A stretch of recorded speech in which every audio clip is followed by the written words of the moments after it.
Je vais vous parler en astrologie Exols du passage d'une phase solsticiale à une phase équinoxiale ou d'une phase équinoxiale à une phase solsticiale. En comparant ce qui s'est passé pendant la Seconde Guerre mondiale et ce qui se passe actuellement et ce qui va se passer prochainement. C'est exactement l'inverse. Pendant la Seconde Guerre mondiale, nous étions en phase équinoxiale, depuis 1937 jusqu'en 1944. C'est-à-dire, Saturne était passé en bélier en 1937. Bon. Et ça a facilité, ça n'a pas favorisé les frontières nationales, puisque l'équinoxialité, à la différence de la socialité, n'est pas nationaliste, mais ça a mis en cause des frontières internes, comme le racisme, comme le sexisme, comme une forme de guerre civile quelque part. Donc l'équinoxialité, elle est périlleuse pour les nations.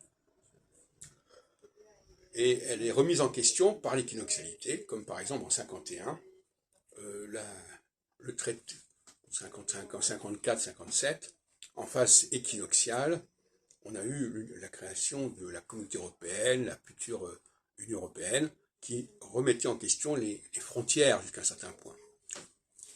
Alors actuellement, nous sommes en phase solsticiale, depuis d'ailleurs un long moment, puisque ça date de 2018, hein, nous sommes en 2022, et cette phase solsticiale renforce le nationalisme.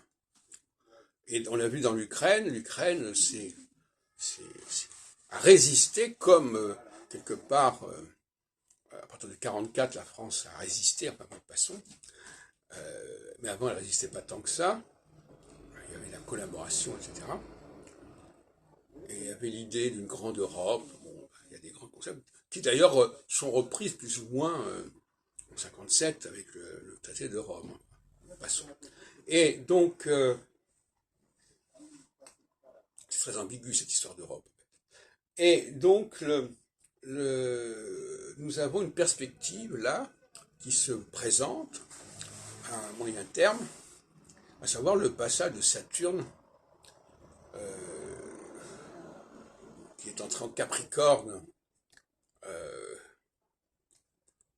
en Cancer, je ne me souviens plus très bien, qui est entré en phase solsticiale en 2018 et qui va entrer en phase équinoxiale en 2025.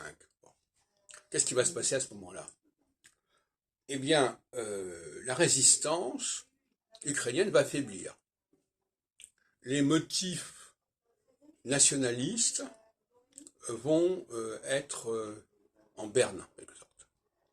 Parce que la phase équinoxiale ne renforce pas, ne sous-tend pas le nationalisme, les frontières qui sont artificielles, pour dire les choses comme elles sont. Et par conséquent, il y aura certainement des unions qui vont se faire, ici et là, des grands ensembles qui vont se constituer.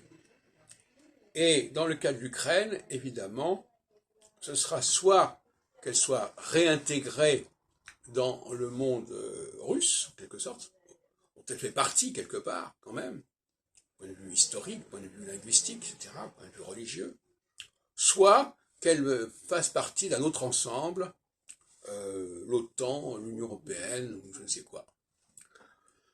Mais de toute façon, le nationalisme ne sera plus en vogue à ce moment-là.